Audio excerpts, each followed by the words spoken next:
সেই রকম রব বিচারের আগে বলবে, হাসরবাসী ও রোজাদারের দল, আমি তোমাদের মোলাকাতে এসেছি, তোমরা আমার ভয়ে খাওনি পান করনি, অতএব তোমাদের বদলা এসে গেছে, তোমাদের যেটা নেওয়ার আমার কাছ থেকে নিয়ে নাও।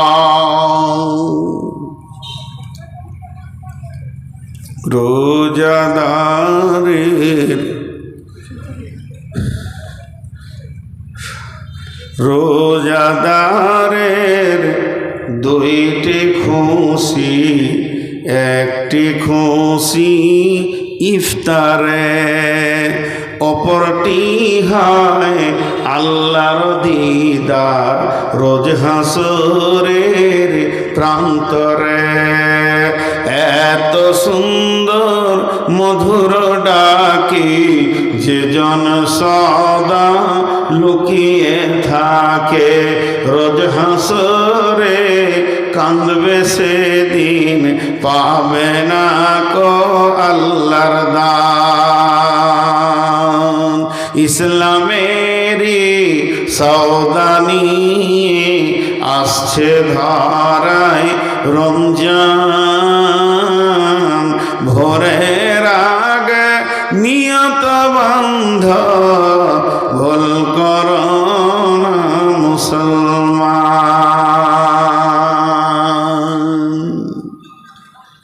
কিয়ামতের এটা 4 নম্বর খুশি। আর একটা আছে, পুরো একটাতে ছাড়বো ইনশাল্লাহ। আপনারা এতগুলি লোক বসে আছেন, আমার সত্য কথা বলতে আব্দুস সবুর সাহেব আমার আগের বক্তা, কোন যুগের বক্তা গো, আমরা যখন নহমির পড়তাম তো চুরি করে ওর জালসা শুনতে গেছি। ভবানীপুর মাদ্রাসায় কে আসবে না, সইবুর আসবে, তো মাদ্রাসা থেকে আমাদেরকে হেডমাস্টার বলছে একজনও যাবি না জালসা শুনতে, সামনে পরীক্ষা। চুরি করে বাঁশের ঝোড়ে ঝোড়ে গিয়ে জালসা শুনে এসছি। তো সেই যুগের বক্তা চলছে তো চলছি, ওই যে কী মাল দিয়ে আল্লাহকে বানিয়েছে ওই জানার আল্লাহ জানে, মাথা হিলিয়ে যেতে চলে যেতে চলে। পণ্ডিত মানুষ, ভালোবাসি, উনিও আমাকে ভালোবাসেন, কিন্তু দেখেন আমরা অল্প দিনে রুগী হয়ে গেলাম। অল্প দিনে রুগী হওয়ার কারণ, আমি যতদিন জালসা করছি আমার মনে নাই যে আমি কোনো দিন প্রথম পেয়েছি, মনে নাই, হয়তো 1-8 বার পেয়েছি, যতবার পেয়েছি সেই শেষে। আর ওর আল্লাহর রহমতে 9টা পার হবে না, স্টেজে বসে যাবে, সলিড ঘুমটা মারে, আর আমি সলিড ঘুম থেকে জেগে থাকি। তো এই জালসাগুলোকে তওবা করব, শুধু এই বছর নয়, 2-3টে জিনিস নিয়ত করেছি।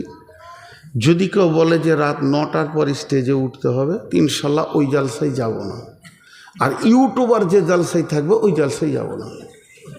মানে এদের কার নিতে পারছি না, মানে আমার মাথা বিগার নিয়ে নিচ্ছে আর কি। এই চেয়ারে বসে বকা যে কতটা কঠিন ওরা তো জানে না, ওরা ভাবছে, আর ওরা বুঝেও না যে এটা রুজি রুটির লাইন নয়। বড় বড় আলেমরা ফতোয়া দিচ্ছে যে ফেসবুক বা ইউটিউব থেকে ইনকাম করা হারাম, কিন্তু আমি ফতোয়া দিইনি, কারণ আমি ফতোয়া দিতে পারবো না, সেই পুঁজিটা নেই। কোনো বিষয়ই আমি ফতোয়া দিই না, শুধু এটা বিষয় নয়, ওই জন্য এটাও দিইনি। কিন্তু আমি দেখছি যেটা খারাপ জিনিস।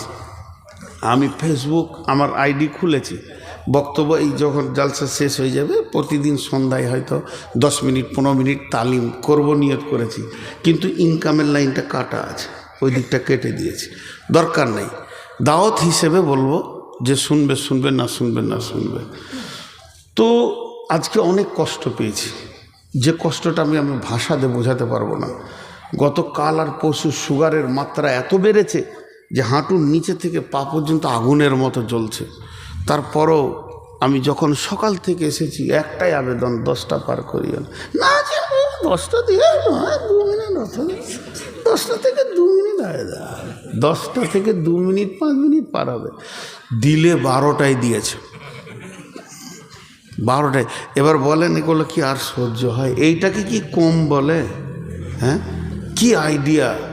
আবার এই বিহারে আছে রাত 3টেই তুলবে, বেলা তাখির দে রাহা হুঁ, জলদ সে জলদ। 3টের পর। আজকে সভাপতি কি বলছে, বলছে আর লেট করবো না, এক্ষুনি দিয়ে দিব। সব পরিচিত বন্ধু মানুষ বলি এগুলো বলতে পারছি এখানে। তো ঘটনা হচ্ছে, আমার নিজের শরীরটা নিজে কি বুঝতে হবে, কেউ বুঝে দিবে না। আমি এতদিন থেকে বুঝে নিয়েছি, কেউ বুঝে দিবে না, কেউ কারো বুঝে দিবে না। গত পরশুকার খবর শুনেন, শোভাপুরে জলসা করতে গেছি নদীর ওই পারে। ওই কমিটি আমার জন্য জালসার ডেট আনতে গিয়েছিল দেওনাপুর মাদ্রাসায়। দেওনাপুরওয়ালারা দিয়েছে 10টায়, কমিটির ছেলেগুলো বলছে এদের হুঁশ নাই, জ্ঞান নাই, 10টায় কি রাত দেয় না, 9টায় দিবে তো ভালো হবে। জানটা খোশ হয়ে গেল, তাহলে এরা 9টায় দিবে, ডেট নিয়েছে 11:30টায় দিয়েছে। ওকে খুঁজে বেড়াচ্ছিলাম, মারবো, পালিয়ে গেছে সুইচ অফ করে দিয়ে। হ্যাঁ, তোকে মারবো, তারপর আমি এখান থেকে নদী পার হব। সে এখনও আমার ফোন ধরছে না, যে তোকে পিটবো, যেদিন ধুলিয়ানে পাবো তোর হাড় ভাঙবো। তুই ডেট নিয়েছিলি আর ওদেরকে 10টায় বেলায় বলেছিলি, 9টায় কেন দিলে না, তুই কেন 11:30টায় দিলি? তো পরিচিত মানুষ। তো আল্লাহর রহমতে আর পারছি না দিনে। তো 4টা বলা হলো, কিয়ামতে 5টা নিয়ামত থাকবে, তার মধ্যে 4টা বলা হলো। 1 নম্বর হচ্ছে উঠি নূর পেয়ে যাব, 2 নম্বরে ডান হাতে সার্টিফিকেট পাবো, 3 নম্বরে রসুলের হাতে পানি পাবো, 4 নম্বরে হচ্ছে আল্লাহর দিদার পাবো। আল্লাহ আমাদের প্রত্যেকে এগুলো পাওয়ার তৌফিক দান করুন, আল্লাহ। 5 নম্বরে গোটা কিয়ামতের ময়দানটা তাও তা করে জ্বলবে। হুফাতান গোরাতান গুরলান, পায়ে জুতা থাকবে না, কাপড়ে শরীরে থাকবে না, খাতনা দেওয়া থাকবে না। এই অবস্থায় কিয়ামতের মাঠে উঠবে, নারী পুরুষ উঠবে। আল্লাহর নবী কাম্মা জানা এসে বললেন, ইয়া রাসূলুল্লাহ, একে অপরকে দেখবে না। বলে সেই দিনের আযাব এত কঠিন থাকবে, কেউ কারো দিকে তাকাবে না। ছোট্ট করে একটা উদাহরণ দিই। বৈশাখ মাস চলছে, আর এত রোদের মাত্রা উঠেছে যে এই মাটি পর্যন্ত তা করছে, আর চারিদিকে গাছপালা শুকিয়ে যেছে, মাটি ফেটে একাকার, মানুষ কোথা দাঁড়াবে, পেরেশান।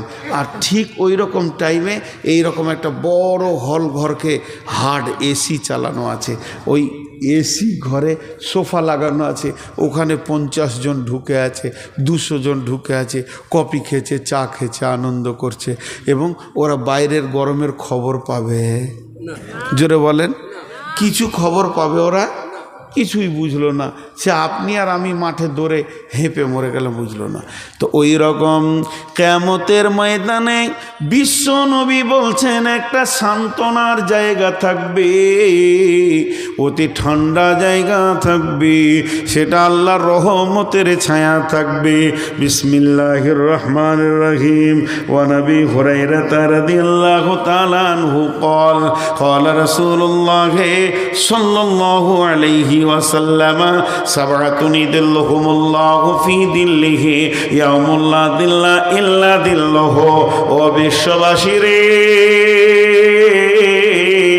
কিয়ামতের যত দুর্ঘটনা শুনেছ শুনে নাও না কেন, তার ভিতরে আল্লাহর রহমতের ঠান্ডা একটা জায়গা থাকবে, ছায়া থাকবে। সেখানে মানুষ যাবে, আশ্বস্তের শ্বাস ফেলবে। সেখানে আপনি আমি জায়গা পাবো না, ইনি তিনি জায়গা পাবে না। সেখানে 7 শ্রেণীর লোক বাস করবে, যাদের 7 রকম আমল আছে। 7 রকমই একজনের আছে তা নয়, যে কোনো একটা আমলের কারণে ওখানে জায়গা পাবি। আল্লাহর নবী বলছেন, সাবাতুন ইযিল্লুহুমুল্লাহু ফি যিল্লিহি ইয়াউমুল লা যিল্লা ইল্লা যিল্লুহু।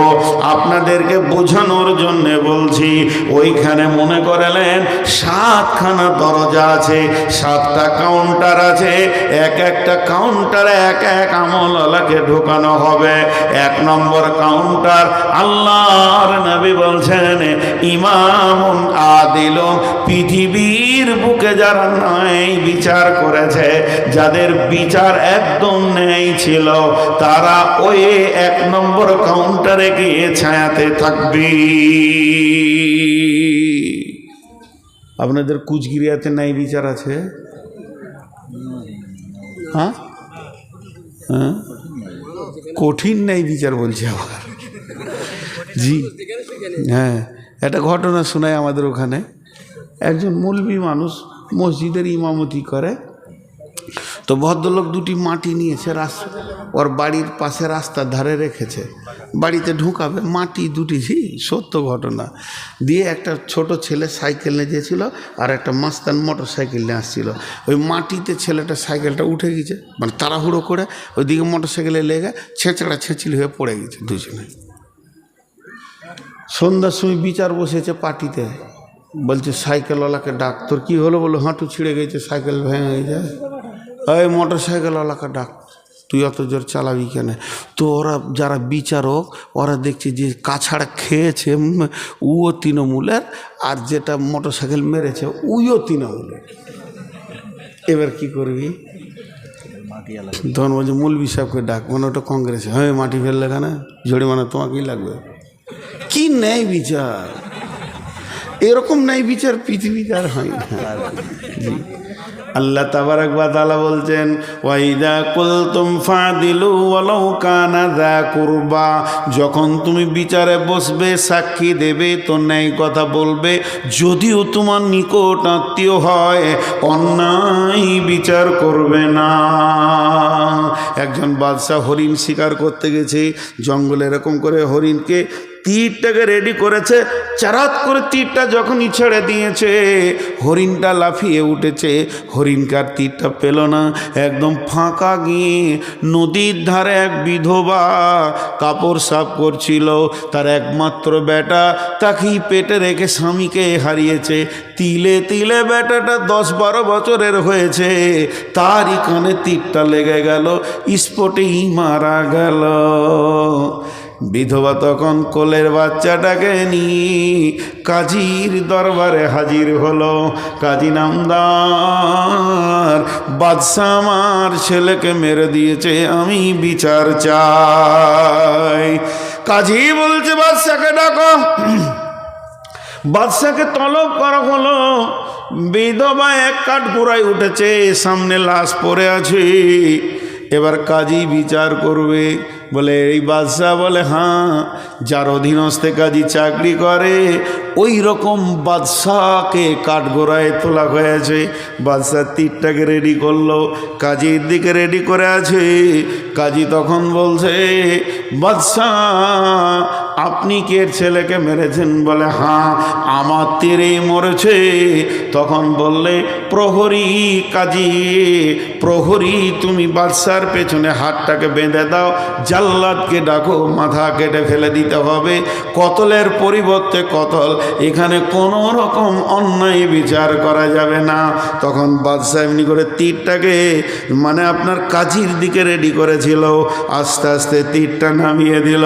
যে বাদশাহ বলছে, কাজী আমি তীরটা তোমার দিকে কেন ধরেছিলাম জানো?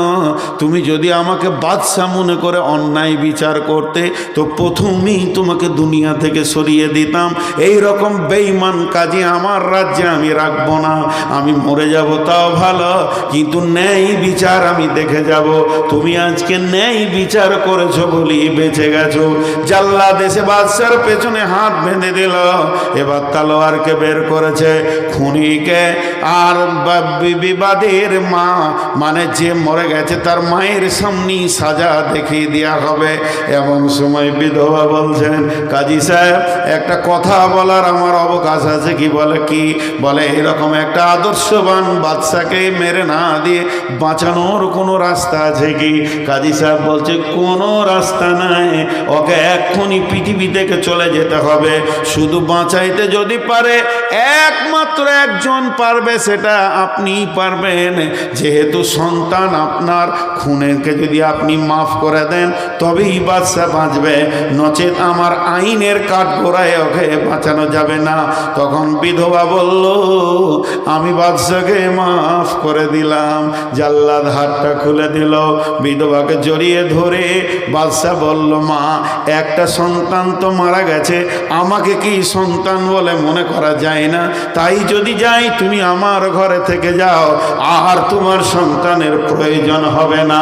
অতএব বন্ধু, আল্লাহর নবী বলছেন তুমি ওই এসিতে সময়টাকে কাটাতে চাও কিয়ামতের দিনে, সমস্ত কিয়ামতবাসী ত্রাহি ত্রাহি করবে, নাফসি নাফসি করবে, তারই ভিতরে ওই রহমতের ছায়াতে যারা থাকবে আনন্দে তাদের দিন চলে যাবে, তারা কিয়ামতের অনুপরিমাণ কষ্ট বুঝবে না। সেটাকে ন্যায় বিচার করনে ওয়ালা। नंबर 2 शाबुन नशा फी इबादतिल्लाह, ওই যুবক যে যৌবন কালটা আল্লাহর ইবাদতে কাটিয়েছে। আল্লাহর ইবাদত অনেক রকম আছে। যুবকরা যদি একটু ইচ্ছা করে নফল ইবাদত যে কত করতে পাবে। জেনা করা কাবিরা গোনা, জেনা করা যত গুনাহ, বিবির সাথে মিলা অতটাই নেকি। জি, এই দিকটা যেমন গোনা ওই দিকটা তেমনি নেকি। একটা 80 বছরের বুড়ো বৃদ্ধ, 80 বছরের বৃদ্ধা সারা রাত জেগে সুবহানাল্লাহ সুবহানাল্লাহ সুবহানাল্লাহ আলহামদুলিল্লাহ বলে যে নেকিটা পাবে, একটি যুবক আর যুবতী দুইজন স্বামী স্ত্রী হালাল যদি সারা রাত মহব্বতের সঙ্গে গলা ধরে সময় কাটিয়ে দিতে পারে, নফল ইবাদতের নেকি পাবে। যে রাত্রিটা স্বামী স্ত্রী মহব্বতে কেটে যায়, ওই রাতটা নফল ইবাদতে গণ্য হয়। বিশ্ব নবী বলতেন শাবুন নাশা ফি ইবাদাতিল্লাহ, ওই যুবক ওই যুবতী যে আল্লাহর ইবাদতে সময়কে ব্যয় করেছে, তারা আরশের ছায়ায় রহমতের ছায়ায় দ্বিতীয় কাউন্টারের প্যাসেঞ্জার। নাম্বার 3 ওয়ারাজুলুন কালবুহু মুআল্লাকুন ফিল মাসাজিদি, ওই যুবক যার দিলটা মসজিদে পড়ে আছে, ওই ব্যক্তি যারা দুনিয়া ঘুরছে, মার্কেটে ঘুরছে, হাটে বাজারে ঘাটে মাঠে যেখানেই যায় না কেন, মসজিদের তার দিলটা টাঙ্গা আছে। আজান হয়ে গেল নাকি মসজিদে যেতে হবে নাকি, সবসময় যেন মসজিদে যাওয়ার জন্য পেরেশান আছে। ওই লোকটা 3 নম্বর কাউন্টারে ঢুকবে। যারা মসজিদকে ভালোবাসে, পৃথিবীর মানুষ আমরা মসজিদকে চিনলাম না, আমরা মসজিদে ঢুকি কিন্তু দিলটা মার্কেটে টাঙ্গা আছে, দোকানে মাঠে ঘাটে টাঙ্গা আছে। আল্লাহ রসুল এটা কি চেঞ্জ করতে বলছে, তুমি মাঠে ঘাটে মার্কেটে থাকো কিন্তু মসজিদে তোমার দিলটা টাঙ্গা থাকবে। 3 নম্বর কাউন্টারে মসজিদকে ভালোবাসবো ইনশাআল্লাহ। কথা বলে না সবাই? অন্তর দিয়ে ভালোবাসবো ইনশাআল্লাহ। মসজিদে ঢুকে যদি কোনো নোংরা দেখতে পাই তো মসজিদকে ডাকবো নাকি, এ করে ঝাড়ু দে, ইমাম সাহেবকে বলবো, ইমাম সাহেব এখানটা কিরম সব নোংরা হয়েছে, আপনার কোনো হুঁশ নাই কেন? পাগলা, মসজিদ পরিষ্কার করবে কে, ময়লা দেখবে যে, তার দায়িত্ব। করবো ইনশাআল্লাহ। কে কে ইমামকে হুমকি দেবো? হ্যাঁ দেখো, ইমামকে হুমকি দেবে ইনশাআল্লাহ। ইমামের পাছায় বাঁশ ভরে ঘর থেকে তার। মসজিদে ঝাড়ু দেন, কথা বলে না, মসজিদে ঝাড়ু দেন। বিশ্ব নবী মসজিদ ঝাড়নেওয়ালা মহিলার কবরের কাছে গিয়ে দোয়া করে এসছেন। মসজিদ যে কি জিনিস, একটা ছোট্ট কথা বলে দিই। মসজিদে যে ঢুকে পড়েন, এখন আপনাকে উজু করতে হবে না, নামাজ পড়তে হবে না, জিকির করতে হবে না, তেলাওয়াত করতে হবে না। ওগুলো করলেন তো আলাদা এক্সট্রা বেনিফিট। শুধু মসজিদে বসে থাকেন তো আল্লাহর মেহমান হয়ে যাবেন যতক্ষণ থাকবেন। আল্লাহর মেহমান, আল্লাহ ওর দিকে বারবার রহমতের নজরে দেখবে, আমার মেহমান আমার ঘরে বসে আছে। আর মসজিদ থেকে বের হওয়ার লেগে খালি ছটফট করছে। হ্যাঁ, মসজিদ ঢুকছে তো মনে হচ্ছে যেন ও জান পিঁজড়াতে পাখি ঢুকে গেছে, কখন বের হবে। তো মসজিদকে ভালোবাসবো ইনশাআল্লাহ। ন্যায় বিচার করবো তো ইনশাআল্লাহ। করেন, ন্যায় বিচার করেন, ন্যায় বিচার দুনিয়া তার নাই। তো 3টে হলো। 4 নম্বর ওয়ারাজুলুন দাআতহু ইমরাতুন যাতু মানসুবিন জামালিন ফাকালা ইন্নী আখাফুল্লাহ। যদি কোনো যুবককে সুন্দরী মালালা নারী হাতছানি দিয়ে ডাকছে আয় আয় আয়, মজা লুটবি তো আয়, ওই যুবককে উত্তর দিছে ইন্নী আখাফুল্লাহ, আপামনি বোন আমার, তোমার কাছে যা আছে আমার তার জন্য অনেক প্রয়োজন, কিন্তু আমার আল্লাহর ভয় তোমার কাছে যেতে দিছে না। যদি কোনো যুবক এই জবাব দিয়ে ফিরে আসতে পারে তো আল্লাহর নবী বলছেন তোমার রহমতের ছায়াতে একটা কোটা লেগে গেছে, তুমি ৪র্থ নম্বর কাউন্টার দিয়ে ঢুকে যাবে।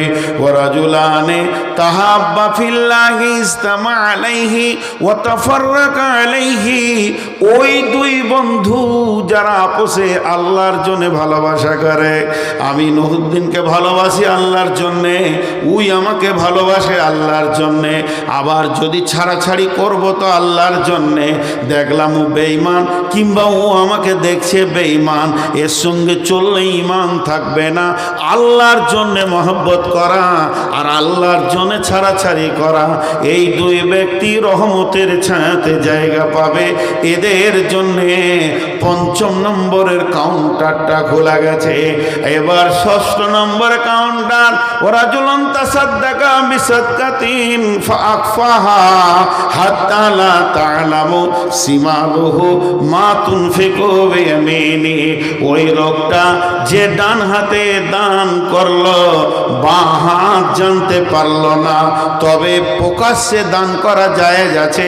কোরআন বলেছে সিররা ওয়া আলানিয়া, তুমি প্রকাশ্যে করতে পারো গোপনেও করতে পারো, প্রকাশ্যে দানটাও যেমন চলবে গোপনেও চলবে, তবে গোপনের দানটা একটা এক্সট্রা ফ্যাসিলিটি রয়েছে, তোমার রহমতের ছায়াতে জায়গা লেগে যাবে।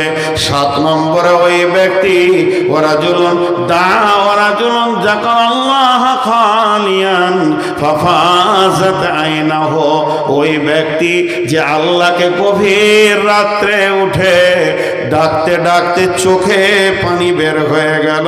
আল্লাহর নবী বলছেন তুমি ৭ নম্বর কাউন্টার দিয়ে ঢুকে তোমার একটা ওখানে বুকিং হয়ে গেছে, রিজার্ভেশন লেগে গেছে, তুমি ওই ছায়াতে থাকতে পাবে।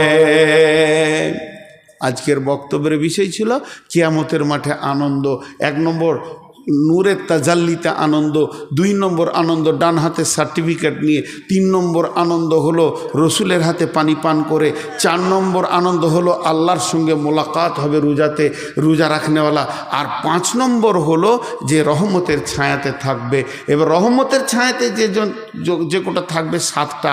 ১ নম্বর হলো ন্যায় বিচারক, ২ নম্বর হলো যৌবনকালের ইবাদত, ৩ নম্বর যার দিল মসজিদে টাঙা থাকবে, ৪ নম্বর যে মহিলাকে বা মহিলা পুরুষকে জবাব দিবে আল্লাহর ভয়ে তোমার কাছে যেছি না, ৫ নম্বর হলো দুইজনের মধ্যে মহব্বত হবে আল্লাহর জন্যে, ছাড়াছাড়ি হবে আল্লাহর জন্যে, ৬ নম্বরে ডান হাতে ডান করবে বাঁ হাত জানবে না, আর ৭ নম্বর গভীর রাত্রে আল্লাহর ভয়ে চোখের পানি যে ফেলবে, এটা একটা আনন্দ।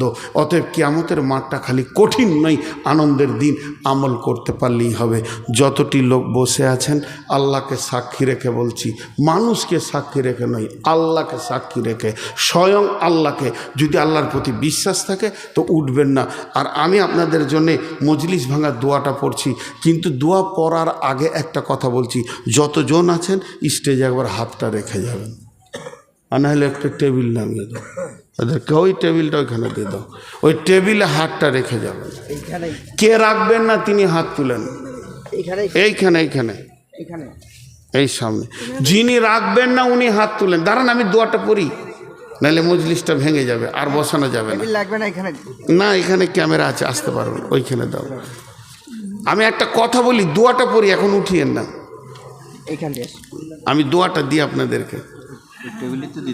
জি, আপনারা আমার সঙ্গে বুঝে বুঝে আমিন বলেন। এই আল্লাহ, তুমি আমাদেরকে বেশি বেশি করে সেই আকিদার ওপরে আমল করা তৌফিক দান করো।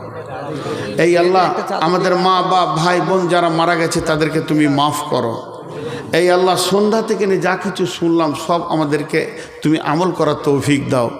এ আল্লাহ কঠিন কিয়ামতের মাঠে যে নিয়ামতগুলি তুমি রেখেছো এগুলোকে পাওয়ার মতো তৌফিক দাও। এ আল্লাহ তুমি আমাদের উপরে রাজি হয়ে যাও। মা বোনেরা আপনারাও চাদরে দেবেন। এ আল্লাহ যারা দান করেছেন, করছেন, করবেন, সকলের দান তুমি কবুল করে নাও। সকলে বলেন সুবহানাকা আল্লাহুম্মা ওয়া বিহামদিকা আশহাদু আল্লা ইলাহা ইল্লা আনতা আস্তাগফিরুকা ওয়া আতুবু ইলাইকা। সকলে টেবিলে হাত রাখেন। সকলে আল্লাহর রাস্তে বলছি, দূরে যারা আছেন একবার আল্লাহর জন্যই টেবিলের কাছে আসেন, আল্লাহর জন্যে আসেন। আপনাদের হাতগুলো ধরে বলছি, মা বোনেরা আপনারাও চাদরে দেন, টেবিলে নামিয়ে দেন, টেবিলে টেবিলে মাশাআল্লাহ ওখানেই নামিয়ে দেন। আল্লাহর জন্যে আপনারা মা বোনেরাও দেন। মা বোনেরা যে যেখানে যে অবস্থায় আছেন আল্লাহর জন্যে দেন, আল্লাহর জন্যে দিতে থাকেন, আল্লাহকে ভালোবেসে দেন। আল্লাহর রহমতে আল্লাহর আল্লাহ আপনাকে বরকত দান করবেন। আল্লাহর রাস্তে দেন। এই মাদ্রাসাকে দেন। এখানে দেখেন দুটা ছেলে হিফজ করলে বেরোলো, চোখের সামনে আপনারা দেখতে পেলেন যে মাদ্রাসাতে কি হয় আর না হয়, এটা তো আপনাদের চোখে এসে গেল। অতএব আপনারা আল্লাহর রাস্তে দেন, আল্লাহর জন্য দেন। যার কাছে যা আছে কিছু না দিয়ে যাবেন না, কিছু না দিয়ে চলে যাবেন না, অন্তত কিছু দিয়ে যান। আল্লাহকে ভালোবাসার জন্য কিছু দিয়ে যান, আল্লাহকে ভালোবাসার জন্য কিছু দিয়ে যান। জি, যিনি যত আল্লাহকে ভালোবাসেন সে তত দেবেন, আল্লাহর জন্যে দেন, একজনও না দিয়ে যাবেন না। আপনার কাছে 10 টাকা আছে, 10 টাকা দেন। নদীর একুল ভাঙে অকুল গড়ে, এই তো নদীর খেলা রে ভাই, এই তো বিধির খেলা। সকাল বেলায় আমি রে ভাই ফকির, সন্ধ্যা বেলা নদীর কুল ভাঙে অকুল গড়ে, এই তো নদীর খেলা রে ভাই, এই তো বিধির খেলা। সকাল বেলায় আমি রে ভাই ফকির, সন্ধ্যা বেলা মনরে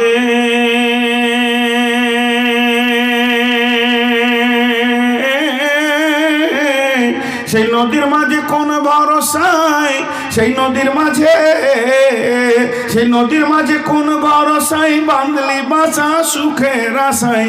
যখন ধরলো ভাঙন পেলি না তুই পারে যাবার ভেলা, এই তো নদীর খেলা রে ভাই, এই তো বিধির খেলা। সকালবেলায় আমি রে ভাই ফকির, সন্ধ্যাবেলা দেহ ভেঙে হয় যে মাটি,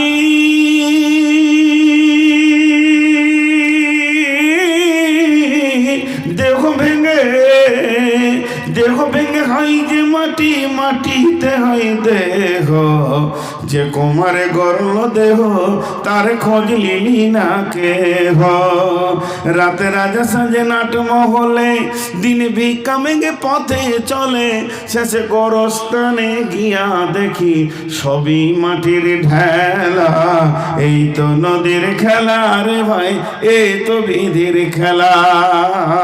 সকালবেলায় আমি রে ভাই ফকির, সন্ধ্যাবেলা কখন তুমি হও উদাসী, শান সারো বেশে, আবার দেখে হও কয়েদি লইয়া কাফন ভেসে। ভাঙা গড়ার পৃথিবীতে আসা যাওয়ার খেলা রে ভাই, জোয়ার ভাটার খেলা, এই তো নদীর খেলা রে ভাই, এই তো বিধির খেলা। সকালবেলায় আমি রে ভাই ফকির, সন্ধ্যাবেলা হাতে কোদাল ধরিয়া কঠিন মাটির তলে গাড়িয়া দিয়াছি কত সোনামো নয় চোখের জলে। মাটিরে আমি বড় ভালোবাসি, মাটিতে মিশাইয়া বুক। আয় আয় দাদু গলা গলি ধরে কেঁদে যদি হয় শোক। মা আমার বোন আমার কত কবরে কত মুখকে কেড়ে দিয়ে এলাম, কত জানাজা পড়লাম, কত জনকে পৃথিবী থেকে বিদায় দিলাম। অতএব সে কবরকে কেন্দ্র করে কেউ আপনার সঙ্গে যাবেন না। আল্লাহ নবী বলছেন ইত্তেবাউল মাইয়াতা সালাসাতুন ফায়ারজিআনি ইসনানি ওয়া ইয়াবকা মা হুয়া ওয়াহিদুন ইত্তেবাহু আহলুহু মালুহু ওয়ালাদুহু আও ওয়া আমালুহু ফায়ারজিআনি ইসনানি আহলুহু মালুহু ওয়া ইয়াবকা মা হুয়া ওয়াহিদুন আমালুহু। আল্লাহ নবী বলছেন মানুষের জানাজার খাটটা যখন যায় তার সঙ্গে তিনটে জিনিস যায়, দুইটি জিনিস ফিরে আসে, একটা জিনিস সঙ্গে চলে যায়। ধরনীর বুকে যত আশার রচিন সম্পদ যত তোমারই মাটিতে মিশাইয়া যাবে হায় আমার দেহের মতো। একটি সকাল একটি বিকাল কাটেনি যাদের ছাড়া, ভাবিতে পারিনি কেমনেতে হায় পর হয়ে যাবে আজ তারা। যেমনি একা একই আসিনু হিতায় একা একই যাব বিদায় কালে পথের সাথী কোথায় গো পাব। আল্লাহ তাবারক ওয়া তাআলা একাই এনেছেন একাই নিয়ে যাবেন। কতজনে এসে স্নেহ মমতায় ডাকিবে নামটি ধরে, কত বন্ধুর স্মৃতির অশ্রু ঝরিবে তোমার পরে। সারা নাহি পেয়ে ফিরে যাবে তারা আমাকে পেছনে রেখে, তুমি হাসিবে সবার কাঁদায়া সবার অশ্রু মেখে।